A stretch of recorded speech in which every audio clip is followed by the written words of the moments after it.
नमस्कार साथियों, निदान क्लासेस पर आपका स्वागत है। मैं नागेश गहलोत आज आपके सामने उपस्थित हुआ हूँ बाल विकास एवं शिक्षण शास्त्र से संबंधित कुछ महत्वपूर्ण प्रश्नों को लेकर।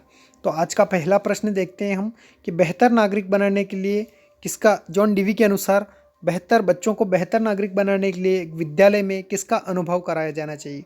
क्या उन्हें नियम पढ़ाए जाने चाहिए, क्या उनको अनुशासन में रखना चाहिए, क्या प्रायोगिक जागरूकता चाहिए या फिर लोकतंत्र।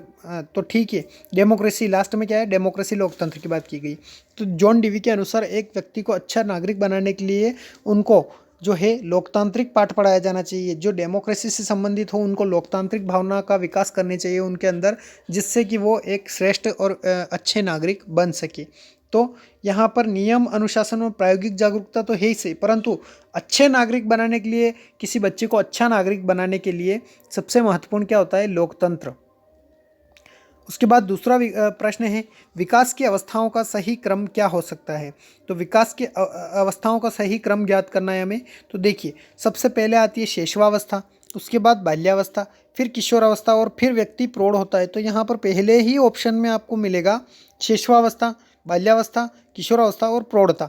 तो शैशवावस्था का अगर हम काल देखें तो 0 से 5 वर्ष तक या फिर जन्म से 5 वर्ष तक का जो बच्चा है होता है वो शिशु कहलाता है। फिर बाल्यावस्था का समय आता है 6 वर्ष से 12 वर्ष तक। उसके बाद जो आता है किशोरावस्था का समय। किशोरावस्था जीवन की एक महत्वपूर्ण अवस्था है और तनाव एवं संघर्ष की अवस्था कहा जाता है, जिसका समय है 13 वर्ष से 18 वर्ष तक। और उसके बाद का जो होता है बालक वो क्या कहलाता है, प्रौढ़ हो जाता है। तो वो प्रौढ़ व्यक्ति कहलाएगा। तो इसका सही क्रम क्या होगा, शैशवावस्था, बाल्यावस्था, किशोरावस्था और प्रौढ़ता। इसके बाद है गरीब बच्चे के विकास के लिए प्रमुख वातावरणीय जोखिम कारक है। देखिए, यहाँ पर 4 प्रकार की बीमारियाँ दी गई है और गरीब बच्चे के विकास के लिए क्या एक जोखिम कारक बताया गया है। तो पहला है डायरिया, HIV, चेचक या फिर मधुमेह। तो देखिए, छोटे बच्चों को जो है अधिकांश वो चेचक होता है या फिर चिकन पॉक्स होता है, परंतु HIV जो कारक है ये उनके विकास के लिए, जो गरीब बच्चे होते हैं इनके विकास के लिए एक प्रमुख जोखिम का कारक बनकर सामने आया है। तो HIV का फुल फॉर्म होता है human immuno virus. Human immuno virus बोलते हैं इसको। ये एक प्रकार का विषाणु होता है, वायरस होता है, जो व्यक्ति के शरीर में किसी माध्यम से अगर पहुंच जाता है तो वो उसकी अंतर जो उसकी रोग प्रतिरोधक क्षमता होती है उसको वो ह्रास कर देता है, जिस कारण से व्यक्ति दिनों दिन जो है वो उसकी स्थिति में गिरावट आती है। तो HIV जो है ये एक प्रमुख कारक बनकर सामने आया है। ये HIV क्या है, एक विषाणु है और इसके कारण फैलने वाला रोग जो है वो होता है एड्स। ठीक है, जिसका फुल फॉर्म होता है एक्वायर्ड इम्यूनो डेफिशिएंसी सिंड्रोम्स। तो इस प्रकार से इसके HIV के द्वारा फैलने वाला रोग कौन सा है, एड्स। तो यहाँ पर HIV जो है ये गरीब बच्चों के विकास के लिए एक महत्वपूर्ण वातावरणीय जोखिम के रूप में सामने आता है। अब चौथा प्रश्न है आपके सामने, किशोर अपराधी के उपचारात्मक उपाय। यहाँ पर किशोर अपराधियों की बात की गई है। देखिए, अपराध शास्त्र जो है वो किसने लिखा, तो वो लिखा है लोम्ब्रोसो ने। लोम्ब्रोसो जो है वो एक अपराध शास्त्री के रूप में जाने जाते हैं। तो ये फैक्ट आप अतिरिक्त रूप से याद कर लीजिएगा कि लोम्ब्रोसो जो हैं ये अपराध शास्त्र, मतलब अपराध जो छोटे बच्चे होते हैं या फिर व्यक्ति होते हैं वो अपराध किस प्रकार से करते हैं, ये इसका जो सिद्धांत दिया वो दिया है लोम्ब्रोसो ने। तो लोम्ब्रोसो एक अपराध शास्त्री हैं। उसके तो उसमें बताया गया है इस प्रश्न में कि किशोर अपराधी के उपचारात्मक उपाय हैं। किशोर अपराधी जो है उनके क्या उपाय हम कर सकते हैं। तो पहला है कठोर अनुशासन, दूसरा है पुनर्वास और सुधार कार्यक्रम, तीसरा है पृथक उपचार और चौथा दिया गया है कठोर दंड। तो देखिए, उनको अगर कठोर दंड देंगे तो भी उनकी स्थिति में सुधार नहीं आने वाला।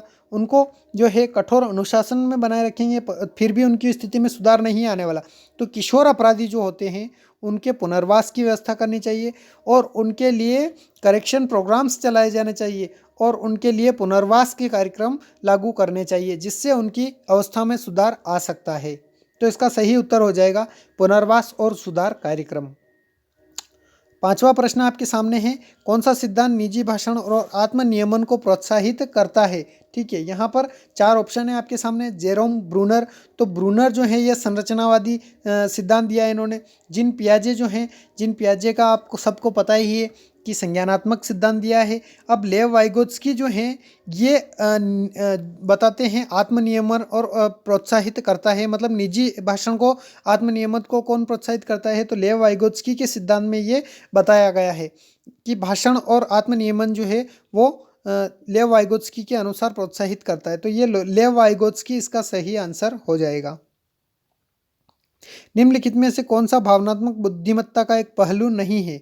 देखिए पहला प्रश्न, हाँ चलिए कोई बात नहीं। छठा प्रश्न है आपके सामने, निम्नलिखित में से कौन सा भावनात्मक बुद्धिमत्ता का एक पहलू है? यहाँ पर 3 प्रकार की बुद्धिमत्ता होती है। मैंने पहले वाले वीडियो में बताए हैं बहुत सारे 3 प्रकार के जो ब्लूम होते हैं। ब्लूम है एक, ब्लूम महोदय, BS ब्लूम महोदय, उनके द्वारा जो है वर्गीकरण किया गया है। तो अभिव्यक्ति होती है, मूल्यांकन होता है, या फिर परिवर्तन, या फिर नियमन। तो देखिए अभिव्यक्ति, मूल्यांकन और विनियमन ये सब भावनात्मक बुद्धिमत्ता के एक पहलू हैं, परंतु परिवर्तन जो है ये भावनात्मक बुद्धिमत्ता का एक पहलू नहीं है। तो यहाँ पर इसका सही आंसर हो जाएगा परिवर्तन। 7वां प्रश्न है, वह क्रम जिसमें भाषा अर्जित की जाती है। देखिए सबसे पहले भाषा किस प्रकार से बच्चा जो सीखता है वो क्या करता है, उस चीज़ का श्रवण करता है, ठीक है। उस चीज़ को फिर क्या करेगा, श्रवण करने के बाद मतलब सुनता है किसी भाषा को, उसके बाद क्या करेगा, वो उसको बोलेगा, सुनने के बाद बोलना सीखेगा, उसके बाद उस चीज़ का पठन करेगा और फिर लेखन करेगा। तो इसका सही आंसर क्या हो जाएगा, श्रवण, कथन, पठन और लेखन, ठीक है। तो इस प्रकार पहले सुनेगा उस भाषा को, फिर उसके बाद बोलना सीखेगा, स्पीक करेगा उस लैंग्वेज को, उसके बाद उस चीज़ की रीडिंग करेगा और फिर राइटिंग का मतलब लिखना जो है सबसे आखिरी का क्रम है। तो ये भाषा विकास से संबंधित प्रश्न था। अब 8वां प्रश्न आपके हैं कि सामान्य छात्रों के साथ वंचित समूहों के छात्रों को दी जाने वाली शिक्षा का प्रकार निम्न कहलाता है। तो देखिए हम सबको पता है, सीधा सा प्रश्न है ये कि अगर इंक्लूसिव एजुकेशन की कहीं पर भी बात की जाए, इंक्लूसिव एजुकेशन की बात की जाए, तो वहाँ पर सभी प्रकार के छात्रों को एक छत के नीचे, एक कक्ष में और एक जैसी शिक्षा प्रदान करना समावेशी शिक्षा कहलाता है। चौथा प्रश्न है, 9वां प्रश्न है कि सेवाओं की मुख्य प्रणाली से बाहर रहने की अवस्था को कहा जाता है। सेवाओं की मुख्य प्रणाली से जो बाहर रहता है उस अवस्था को क्या कहा जाता है? अंतर्वेशन का मतलब होता है इंक्लूजन मतलब सम्मिलित होता है, परंतु यहाँ पर दिया गया है बाहर, तो सार्वभौमिकरण भी नहीं होगा, अंतर्वेशन भी नहीं होगा और अस्तित्ववाद भी नहीं होगा। अस्तित्ववाद का अर्थ भी यही होता है कि उसमें शामिल करना, परंतु पार्श्वीकरण जो है ये प्रक्रिया ये बाहर रहने की प्रक्रिया है। तो इसका सही आंसर हो जाएगा पार्श्वीकरण। अगला प्रश्न है कि एक मूर्तिकार को सफल होने के लिए बुद्धि की आवश्यकता होती है। देखिए हमने बुद्धि का जो सिद्धांत पढ़ा था, बुद्धि के हार्वर्ड गार्डनर का बहुबुद्धि सिद्धांत है, तो उसके अनुसार जो होती है वो एक मूर्तिकार में कौन सी बुद्धि होती है, तो बुद्धि जो होती है वो एक मूर्तिकार में वो होती है स्थानिक बुद्धि। जिस कारण स्थानिक बुद्धि मतलब वो सृजनात्मकता से संबंधित होती है, जो मतलब उनके सामने नहीं होता है, अमूर्त चीज़ होती है, उनकी कल्पना करके वो मूर्तिकार मूर्ति बनाता है। तो ये एक स्पेटियल या फिर स्थानिक बुद्धि की श्रेणी के अंतर्गत आता है। 11वां प्रश्न दिया गया है कि कौन सा कौशल में हाथ और शरीर और हाथ आँख समन्वय की छोटी मांसपेशियां सम्मिलित होती है। ठीक है, पहला है उत्कृष्ट मोटर कौशल, दूसरा है उत्कृष्ट गति कौशल, तीसरा है सकल मोटर कौशल और चौथा है शारीरिक गति संवेदी बुद्धि। देखिए जो सम्मिलित होता है कौन कौन सी, आँख और हाथ और एक शरीर के समन्वय की छोटी मांसपेशियां जो सम्मिलित होती है वो होती है फाइन मोटर स्किल, मतलब उत्कृष्ट मोटर कौशल के अंतर्गत ये शामिल किए जाते हैं। ये पियाजे के सिद्धांत के अंतर्गत हम कॉग्निटिव थ्योरी जो पढ़ते हैं उसमें जो दिया गया है फाइन मोटर स्किल का सिद्धांत, जो पियाजे का मानना था कि संज्ञानात्मक विकास जो होता है वो किस प्रकार से होता है, समन्वय, जो बच्चा होता है वो शुरू में जो क्या करता है, आँख कान हाथ का इनका समन्वय स्थापित करना सीखता है और शरीर से संबंधित छोटे छोटे कार्य करना सीखता है। तो उस अर्थहीन भाषण की पहली ध्वनि को क्या कहते हैं जिससे बच्चा करता है? क्या उसे बबलिंग कहते हैं, या फिर टेलीग्राफिक स्पीच कहते हैं, या फिर क्राइंग कहते हैं, या फिर सिंटैक्स कहते हैं, वाक्य विन्यास कहते हैं? तो बच्चा पैदा होते ही कोई वाक्य विन्यास तो कर नहीं गा, वो रोएगा, परंतु उसकी अर्थहीन भाषण की जो पहली भाषा की जो पहली ध्वनि होती है वो होती है बबलिंग करना। या फिर बड़बड़ाना, किसी भी चीज़ को बड़बड़ाएगा उसके बाद ही वो सही से उच्चारण कर पाएगा उस बात का, और वो धीरे धीरे भाषा को सीखने लग जाएगा। तो ये 12वां प्रश्न था।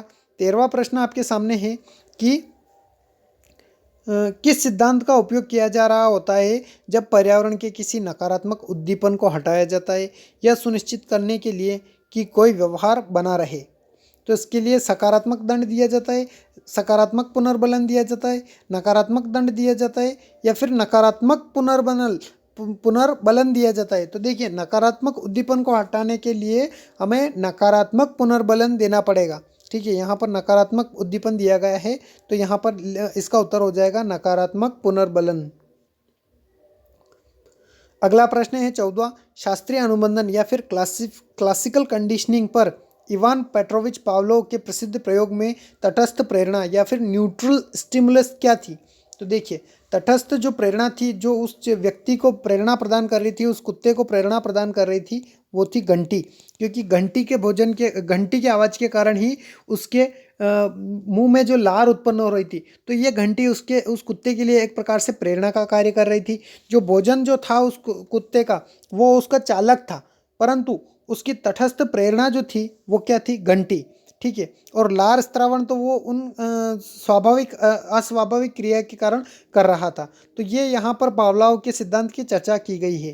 अब 15वां प्रश्न आपके सामने प्रस्तुत है कि तर्क में एसोसिएशन एक समस्या से शुरू होता है और एक के साथ समाप्त होता है, रिक्त स्थान के साथ समाप्त होता है, स्वप्न के साथ समाप्त होता है, समस्या के साथ ही। देखिए, एक समस्या के साथ शुरू होगा तो समस्या के साथ खत्म कैसे हो सकता है, उसका कुछ ना कुछ सॉल्यूशन होगा, कुछ ना कुछ समाधान के साथ खत्म होता है।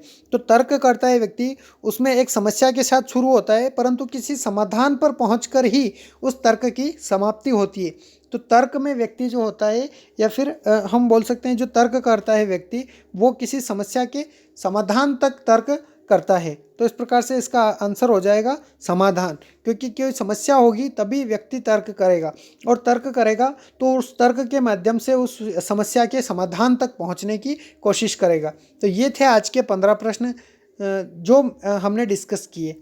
तो आपको ये क्वेश्चन सीरीज़ कैसी लगी बताइएगा, और अगर आपको वीडियो में कोई प्रॉब्लम आ रही हो तो आप अपने मोबाइल में जो वीडियो की क्वालिटी है, यूट्यूब क्वालिटी का ऑप्शन देता है, उसमें आप क्वालिटी जो है 144 होगी आपकी, तो 144 से 360 करके देखिएगा, जिससे आपको स्पष्ट दिखेगा। तो थैंक्स फॉर वॉचिंग, एंड अपने दोस्तों को शेयर कीजिएगा। थैंक्स।